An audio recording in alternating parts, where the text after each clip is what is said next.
Lukso kita karon diri sa 23 hangtod sa 25 o katapusan sa 30. No? Nag-ingot diri sa 14. Nebuchadnezzar spake and said unto them, Is it true, O Shadrach, Meshach, and Abednego, do not ye serve my gods, nor worship the golden image which I have set up? Now, if ye be ready, that at what time ye hear the sound of the cornet, flute, harp, shakbak, psaltery, and cymbal, and all kinds of music, yet fall down and worship the image which I have made. Take note that word, worship the image which I have made. Alright? Well, but if ye worship not, ye shall be cast the same hour into the midst of a burning fiery furnace. And who is that God that shall deliver you out of my hand? Again, let us take note this phrase. Who is that God that shall deliver you out of my hand? Shadrach, Meshach, and Abednego answered and said to the king, O Nebuchadnezzar, we are not careful to answer thee in this matter. If it be so, our God whom we serve, take note again this phrase, our God whom we serve is able to deliver us from the burning fiery furnace, and he will deliver us out of thine hand, O king. Listen, verse number 18, take note again. But if not, be it known unto thee, O king, that we will not serve thy gods, nor worship the golden image which thou hast set up.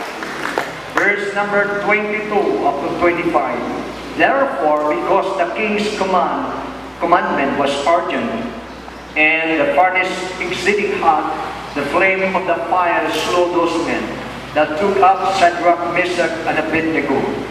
And these three men, Shadrach, Meshach, and Abednego, fell down bound into the midst of the burning fiery furnace. Verse 24. Then Nebuchadnezzar, the king, was astonished, and rose up in his haste, and spake, and said unto his counselors, Did we cast three men bound into the midst of the fire? They answered and said unto the king, True, O king. Verse 25, he answered and said, Lo, I see four men loose walking in the midst of the fire, and they have no hurt, and the form of the fourth is like the Son of God. The last verse, verse 30. Then the king promoted Shadrach, Meshach, and Abednego in the province of Babylon. Praise God. Alright, mag-ampo tayo sa makausap mga igsoon. Ako ngayon, ang vice chairman sa pag-ampo niya sa Ginoo sa panalangin niya atong dawatan din kapuntaron. Amen. Before we pray, my son, I would just like to inform you that God is good. And Father in heaven, we are so thankful, God, for this privilege. We declare your greatness as we are here, not to combat with anybody, but we are here, God, being assured by the statement of the Apostle Paul that we are not wrestling against flesh and blood, but against principalities, against powers, and the rulers of the darkness of this world. But we invoke your presence to be in our midst today, that let the peace of God shine in this place, and let the people know that there is God, and the God that we are serving is the same living God that we are serving. We give you all the glory and honor for blessing our preacher for today's affair. Anoint him with the double portion of your anointing. Let your unction be an instrument for him to function. And we give you back all the glory and honor for covering this place by your precious blood. We claim victory upon victories in the name of Jesus. In the name of Jesus. Amen. Praise the Lord. Thank you so much, Pastor Juma. Makalingkod na kita ang kaigsunan. Once again, ang word ring at trials na akong gigamit, Laura, daghan. Akong binisaypon, mga kaigsunan, para magkasinabot ang tanan. Ang akong minsan na ngayon, mutidog ta nga malikod o maisugod bisan pa taliwala sa kalayuhong mga pagsulat. Hallelujah! Praise God! Now, una sa tanan, atong himawan nga kung nganong niya kita karon o atong gialagad o isimbang Dios, nailhan nato siya o sa lang rason niya na bangod kay walay sapayan nga bisag kinsa ka apan magpasalamat ka kay giluwas kaniya. Kung nagpasalamat ako mga kaigsunan nga usapod ko nga giluwas sa Ginoo sama kaniya. Kitang tanan karon nga niya dinhi angayan o angayan gayon magpasalamat kanunay sa Dios. Nga bisag unsa ang atong kinabuhi kaniadto apan tungod sa kaluoy o grasya pagigugma sa Dios. Iya kitang gibago mga kaigsunan, mga young people o kaniadto gikan kita sa kangingit apan karon pinaagi sa iyang kaluoy o grasya, pinaagi sa gahom sa maayong balita. Giingon ni Apostol Pablo, we are from darkness before, but we need to thank the Lord right now because we are no longer in darkness, but we are now in His marvelous light because of the power of the gospel. And I will tell you, church, ang maayong balita, dili malakot kaninyo o walay gamito ng Diyos. Salamat sa pagigamit sa Ginoo. Pastor Jumar, salamat do sa imong pagpagamit sa Dios sa imong kinabuhi. Kagibutang ka diri sa Dumaguete, Pastor Yatingo, Pastor Ricky Santillan, Pastor Naki, Pastor Hernani, Pastor Nicolas Sigilan Jr., Pastor Ryan, ang tanang mga pastor, paminaw mo. Hallelujah. Pasalamat ka, nagibutang ka sa Ginoo sa kung asa man dapit kita nahimutan karon kay ngano ang gusto katuyuan sa Dios nga mao nga kining maayong balita mga kaigsunan atong masangyaw, atong masugilon sa mga katawhan, hilabi gayud sa mga katawhan nga naa sa kangingit. Ug salamat usab Dumaguete Church, salamat usab Hunong-Hunong Church, Sakay Church nga kamong tanan nagresponde na minaw nining maayong balita na mao kinigisugti ni Pablo that I am not ashamed to preach this gospel of Jesus Christ because this gospel is the power of God and to salvation. What a privilege for us being the children of God that we have this gospel.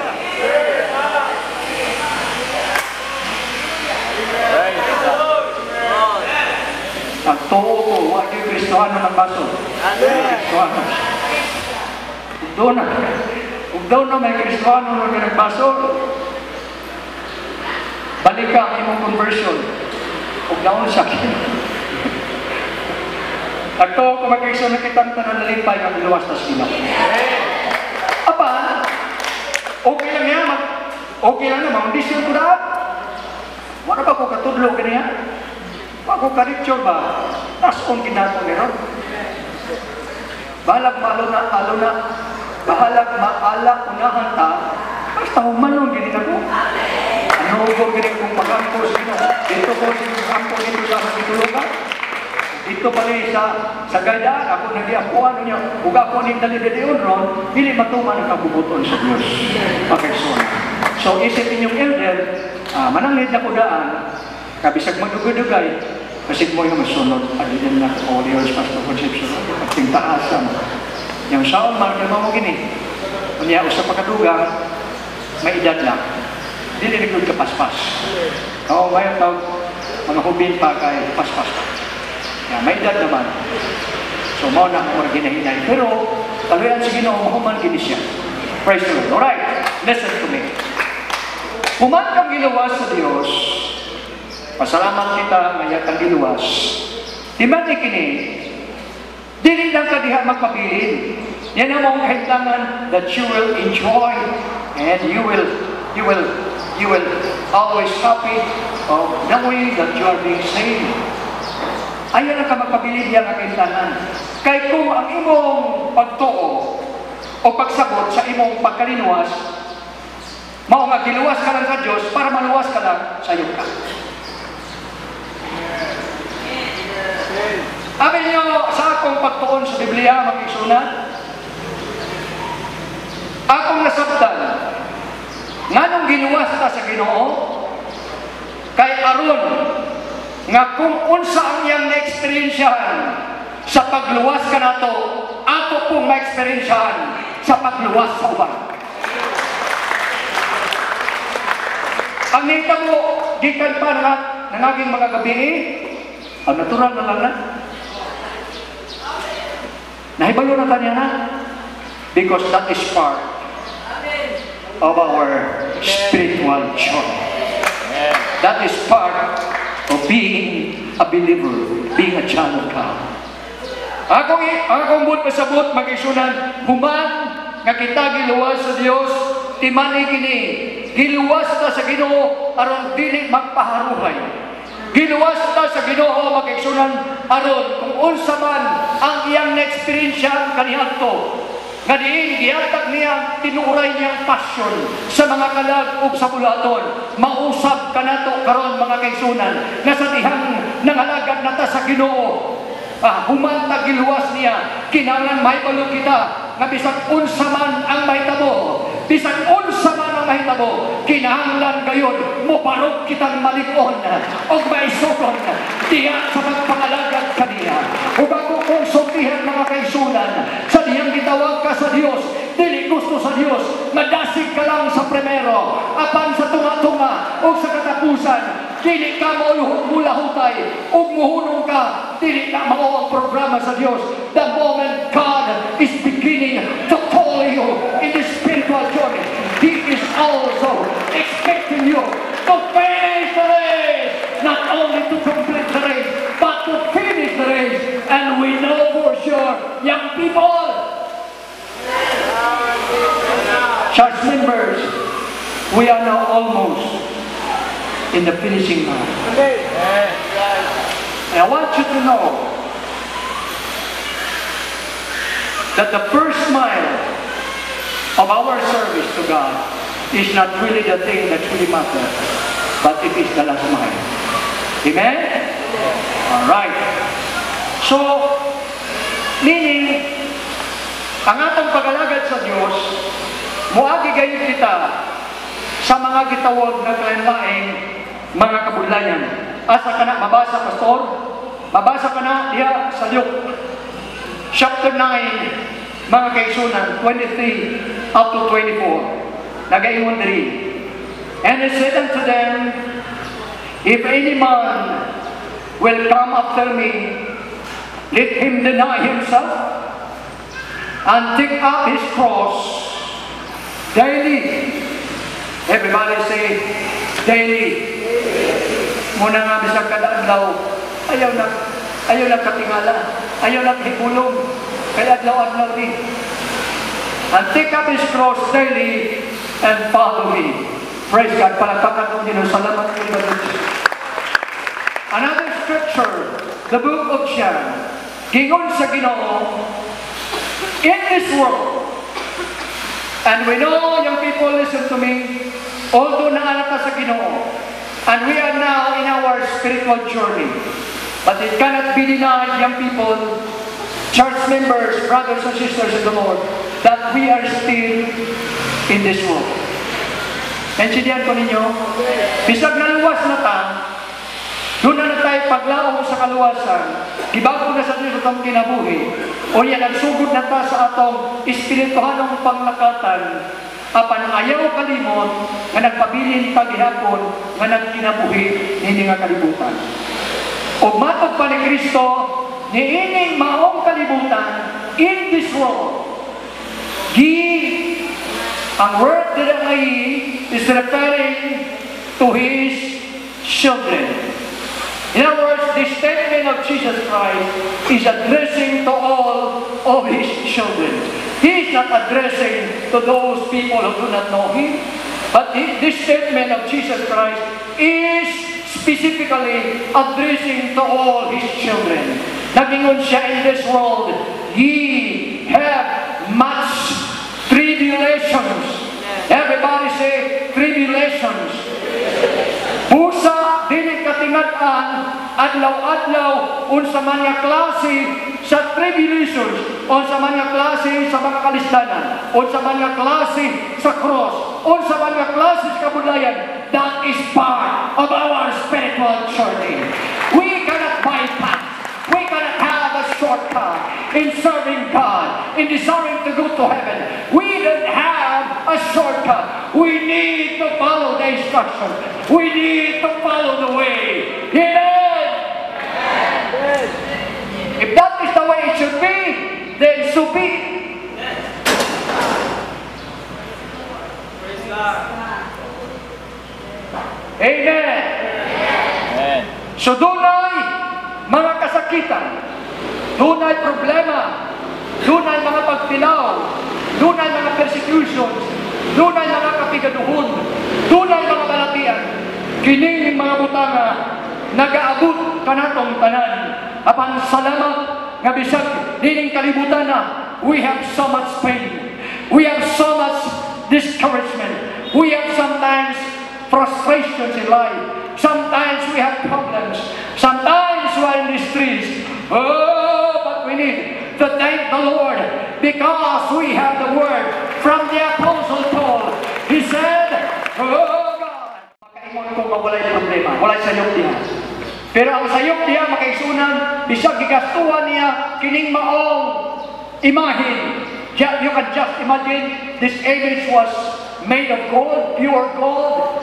Unya ang height ni ini mga kaisunan is 3 square cubic. Ang iyang kalaparon mga kaisunan 6 cubits. It means taas o galapad. Unya bilog pa ang lawas, bulawan ang tanang ang maong imahin bulawan. It was being made up by pure gold. You can just imagine how expensive that kind of image. Amen. Ako mas muna, you can just imagine how expensive that kind of image. And I believe, based on historical facts, gihimo ko ni Nebuchadnezzar sa taas ng mga panahon. It means suol siya mga tao nga mo trabaho nini sa taas na panahon. It means nag-usik siya sa iyang timpo makisunan. Apan ang ato makita diri akong usbon, na kini iyang gihimo dili kahalamutan sa Dios kay tungod kini mga kaisunan iyang ipasimba sa mga tawan sa Babylonia. Kunya ko na decree nga bisag kinsa nga dili musimba dili maong imahin nga bulawan ayang gihimo pagasilutan nga dito igatagbong sa nagkadabadaba nga horno sa kalayo. Kamatod pa sa Biblia, sa dihang napungod si Nebuchadnezzar, kang Shadrach, Meshach, o Abednego, it was being heated 7 times. Ang acetylene, kita nyo ang acetylene. Ang acetylene, ang degree o ang temperature niya ang degree of temperature niya ng acetylene 3 or 4 times ang kainit sa natural fire. That is why makita nimo ang acetylene nga kung iyan na imong iputol sa mga sansalon nga double kaayo bisag unsa pagkabaga sansalon kadali lang putlon sa acetylene nga naman ang kainit niya na 4 times ikumparar magigsunan sa natural fire. But according to the Bible, in this particular verse, sa diyang ang hari nasuko mga igsunan kay Shadrach, Meshach, ug Abednego, siling sa Biblia ang maong hurno sa kalayo nga mao nay tagbungan sa mga tao nga dili mutuman sa sugo sa hari. It was being heated 7 times. Sa ato pa duha ka dubli sa kainit sa acetylene. You can just imagine. Mao na ang giingon sa Biblia sa dihang Gigapos na si Shadrach, Meshach, o Abednego tungod sa report na wala sila mihapa o bisimba sa maong larawan, nga bulawan, nga gihimo ng Nabucodonosor. Gingon sa Biblia, kadtong mga birdugo, nga mga dagkong lawas, resistensyado, mga kaisunan, bisag wala sila nahulog dito sa horno sa kalayo, dito pa lang sila sa baba sa horno. It is because it was being heated 7 times. Gingon sa Biblia, nangamatay na ang mga berdugo. Nakadiscovery mo niya na? Yes. Halimbawa karon gapuso na ko si Pastor Jumar o si Pastor Rani. O niya, ako sa nagdadon rin takbong sa horno. Dili pa mo matingala. Kabisag sa maulang nga pagi ha. Ako nga nagapos na berdugo, ako pa'y naunang patay. Nakadiscovery mo, nakapamanagdong mo niya na. Ayaw lang pamanagdong ang sa nahulog na. Ayaw lang. Kato, pamatuon na dito. Pero niya, just think for a while. Kung saan maglisod ko sa pano. Pero sige lang, ako naman yung mga pumisya sa buno ko ko. Mone, you can just imagine, na pa lang sa baba, sa horno. Unya, ang una na namatay, ang berdugo. Si Shadrach, Meshach, o Abednego, mga young people, ikumpara na ko sa lawas sa berdugo, chicken feed lang. Chicken feed lang, boy. Ang imong prostate, chicken feed lang. Pero tikuyawa niya kayo, yung doktor, may prostate siya, nawag lang siya ako. Stop, kung siya man yung prostate. Ay, prostate.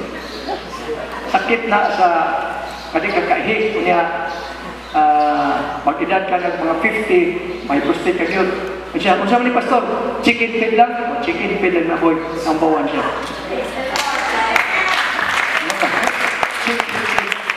O chicken feed lang na boy.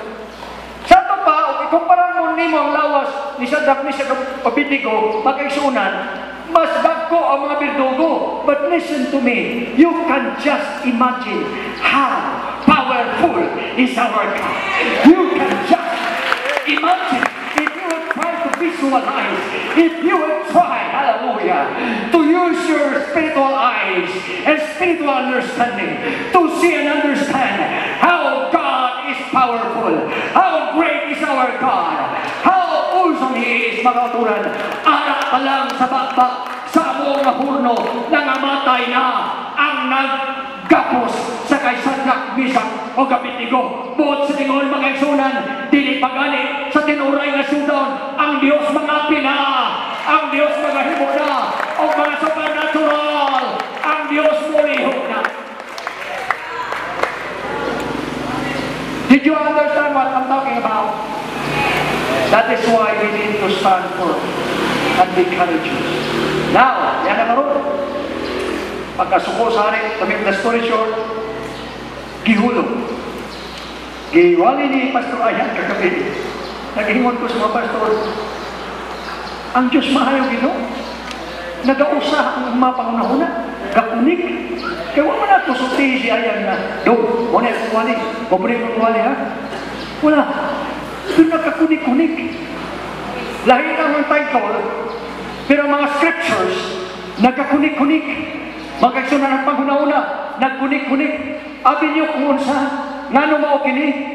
Because we have only one God whom we serve. We have only one God. That is why every time that God is going to show us the supernatural, hallelujah, God is always giving us one mind, one heart, hallelujah, one accord. That's why, mga kaisunan, ang Diyos makahimo siyang mga supernatural. You can just imagine what had happened during the day of Pentecost. The Bible tells us that those disciples in the upper room, the Bible tells us, Acts chapter 2 verse 1 to 4, that they were in one place and in one accord. It means, when I say one accord, it means they are in perfect unity. It means they are in one mind, in one heart, in one purpose.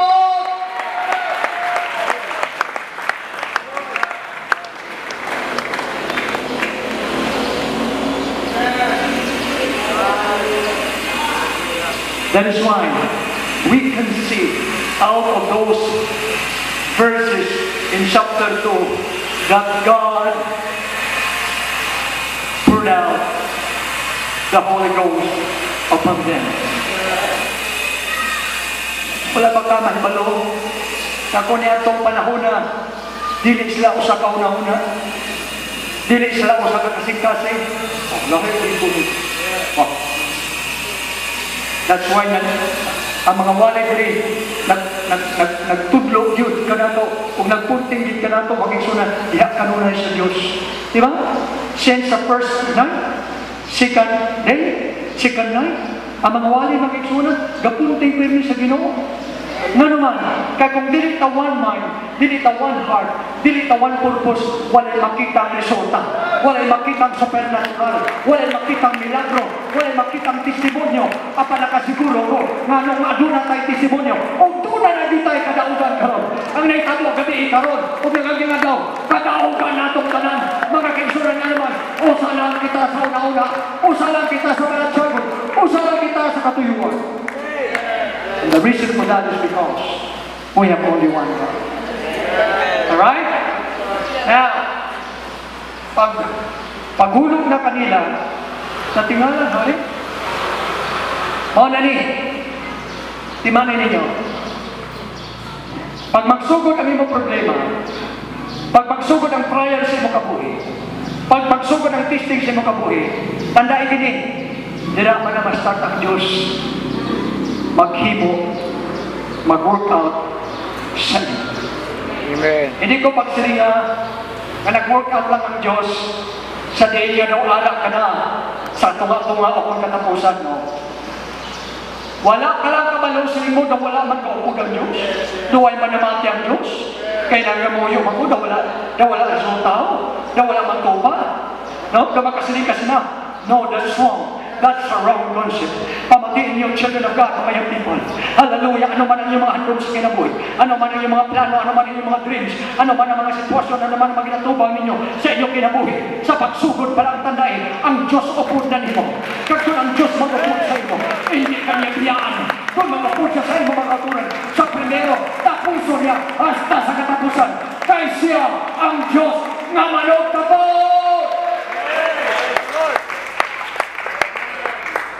Busa, makita natin rin na sa paghulog sa ila, matingala tanong. Huwag ka mo natingala. Ang ato nakita rin, they are walking above the fire. Come on. They are walking above the fire. Hallelujah. Dili lang wala sila masunog. You can just imagine, hindi lang ang ilang buhok, mga uturan wala masunog, ang ilang mga panet wala masunog, ang ilang mga bayo wala masunog. But listen to me, the Bible tells us that they are walking about the fire. Ano ang mga sila mga uturan? The moment kung istrakon din man ka sa mga pagkilaw sa imong kinabuhi. The moment kung may mga challenge din man sa imong kinabuhi. The moment kung may mga kabulayan din man sa imong kinabuhi. Tandaan ini mga kauturan. Tandaan ini mga young people. Hindi ka pagtakluban sa problema. Hindi ka tuhan mo, tindugan mo, sa mapalkon. Hindi ka magkadlok. Ari na, pamati ka mo. Ang Diyos nagagarantiya kung ano man ang ipinahambal sa mga pulong, ginagarantihan ini isang Diyos sa integridad, kag-dignidad. Nabuot siya rin kung ma-failure siya, guba ang iya integrity, kag-dignity. Kag nakabalo kita tanon, na isa sa integridad sa Diyos, the Bible tells us that He is a just God that will always fulfill what He has promised in His Word. In other words, kung anong ginambal sa Ginoo, mga kauturan, hindi pwede na mapakyas. Kung anong ginambal sa Diyos, hindi pwede hindi patuman. Posible subong, naka-experience ka lang daw sa lingmo, na wala ang upod ang Diyos, na wala kasabat ang Diyos. No, sir. Nag-upod siya sa imo, kinatisting Ginasingan ka lang niya, ginatraining ka lang niya, ginalantaw ka lang niya. Kung makasarang ka pa, sa panahon ngayon makita niya na nawala na, tinanang Diyos makasulod sa eksina, mga kauturan kay naman, hindi siya gusto maguba ang iyong integridad, kag ang iyong integridad, being adjusted. Amen. Praise God. Hallelujah. Nabisabi sa na naman ang kabulayan. Church members, listen. Isa na naman ang pagpila. Isa na naman ang problema. Ang pinaka-importante kahimon na, just stand firm. Just stand firm. And be courage. Hallelujah. Now, ato na ibalik sa chapter 3, alin sa verses 15 up to 16. Kag magalukso ako sa verse 18. Nakanotisya ko sila. Sila hindi na pagkanasaw. Oy, kamo? Kapalo ko mo sa dak may sinabi ko? Kung hindi ka mo magtuman sa konsogo, itakong ka mo sa ulo sa kalayo. Nagsupon sa layo, listen. This is a very good point and I want you to understand. Nagsupon sa layo. Sino ng Diyos nyo? Di ba, gano'n na? Nakanotisya ka mo? Sining nila mo konasyon. Unbeliever siya. Hidden king siya. It means, why siya nakakilala sa matuod na Diyos? Why siya nakakabalo kung ano ang dignity sa integridad ng Diyos? Why siya nakakabalo sa attributes ng Diyos? That's why i-challenge niya si Shadrach, Meshach, and Abednego. Although he was a king. He has all the authority. He has all the power. I-challenge niya. Yan sino ng Diyos niyo? Magaluwas pala na ang inyong Diyos? Pamati sa sabat. This is a very good point. Kung gusto ko maintindihan nyo yung people, sila yung isang tatlo ka pamatanon. Sila niya, mga kari, nakabalo kami. Ang amon Diyos na ginakilala. Listen to me. Ang amon Diyos na ginakilala. Nakabalutas sa niya attributes, nakabalutas sa niya dignity, nakabalutas sa niya integrity, kag dignity. Sila isang tatlo.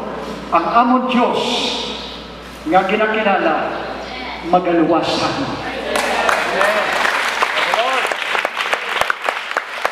Now listen to what. Hinayon ko lang rin para magpadayo ko, kaya tuduhon ako, hindi ko magpadayo, kaya binahapo ko. Siling kayo, pamating ko si Mayon. Ang Diyos nga mo ginakilala, nakabalo kami na magaluwasan. Listen to my young people. Kung may close intimidation ka sa Diyos, kung may close relation ka sa Diyos, kung kilala mo siya, naamay mo siya, may lumaon siya, maluluyod siya, gamahan siya, makasarang sa kalimutan, hindi ka magdatuwa sa pagsabi. Ang akong Diyos na ginakilala, magaluwas sa ama! Hindi ignorant si Shadrach, Meshach, and Abednego. They were not ignorant, brethren. Why? Because the Bible tells us that they are Jews. They belong to the Jewish race.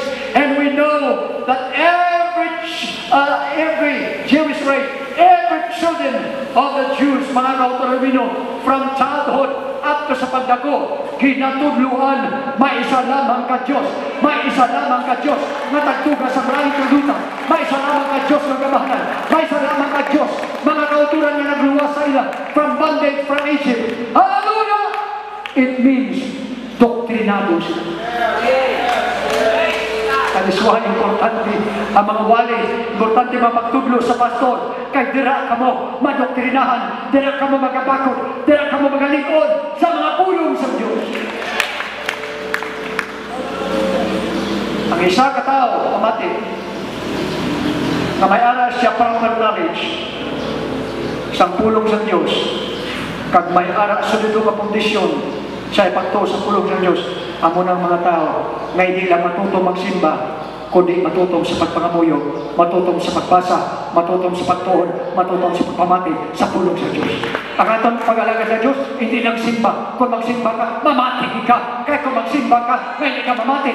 Ang pulong sa Diyos magalapaw sa iyo, hindi ka magatubo. Kag may posibilidad, kaya hindi ka malikon. Amo na ang rason makauturan, nga kung magabot magpagtilaw, madali ka makauturan matumba, madali ka makauturan mag-iisot, madali ka magdulog sa pag-alagad gaman. Hindi sulit ko ang pundasyon. Pero ako nakasiguro, sabisan kay sino man, nga mga tumulo, mamay-ara sulit ko ang pundasyon. Bangon, hindi lamang nagapamati sila sa pulong sa Diyos, kundi ginahangop nila ang pulong sa Diyos, gina-impress nila ang pulong sa Diyos, ginakabuhi nila ang pulong sa Diyos, mga kauturan sulit ko. Magaman yung tatlo, siling sa tatlo, kabalo kami, ang among Diyos, magalawasan. May paaman pa? Kagang paaman, amuning very challenging.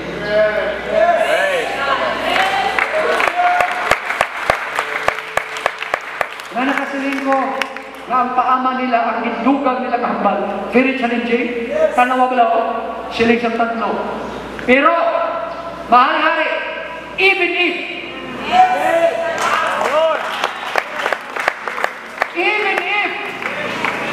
kung hindi kita maglawas, ang among Diyos, hindi kami sa kihapon, magasimba, sinangima, Diyos niyo. Wow! Amoy na ginapangita sa Diyos, mga young people, amoy na ginapangita sa Diyos, mga kanak niya, amoy na ginapangita sa Diyos, mga katauhan niya, kabisan, masabat man, sabihin niya ang Diyos, magapapiling sa iyong pagsalit, pagtuo, pagpagtindo sa Diyos.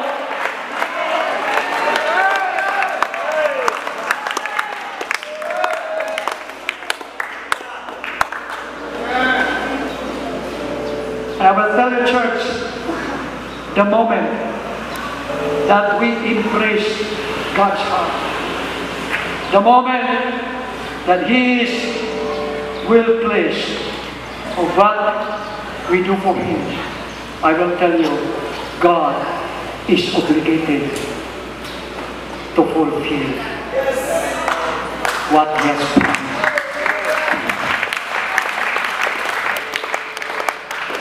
King na Nabucodonosor, bisan pa hindi kami luwason sa namon Diyos, hindi kami magsimba. Sila mo Diyos, grabe na yung pagsalit. It is more than faith. But it speaks of total trust and confidence. Hallelujah! Luwason mo ito magkagindi. Sakton mo ko sa ginukarong kagindi. Hindi ko magbiya sa pag-alagad sa iya. Oh! Makasulharan man. Ang atong pagyapan hindi ko magbiya sa pag-alagad sa iya. Ayuhon mo ko sa Diyos. Sa kong baladero ko hindi. Magpapagbilin ako. Panamadaya. Panamalagad sa Diyos.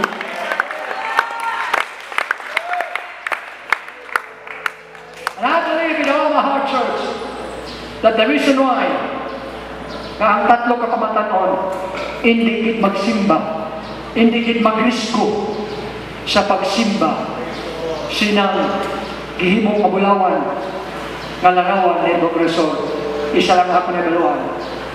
Bago ng Israel, ang mga Hudyo, wala na isang iban nga ginakilala nga Diyos magluwas sa Diyos sa Israel. Butsilingon, mga kautunan, nakabalo ang tatlo kapamatanon na inang ginihimo malarawan na bulawan ni Nabucodonosor. Biskando ano nga namin, kapila pa kalibo ang gasto sila, nakabalo sila nga hindi na matuod nga Diyos. Ano ba lang itawag nga Diyos? Hindi matuod nga Diyos.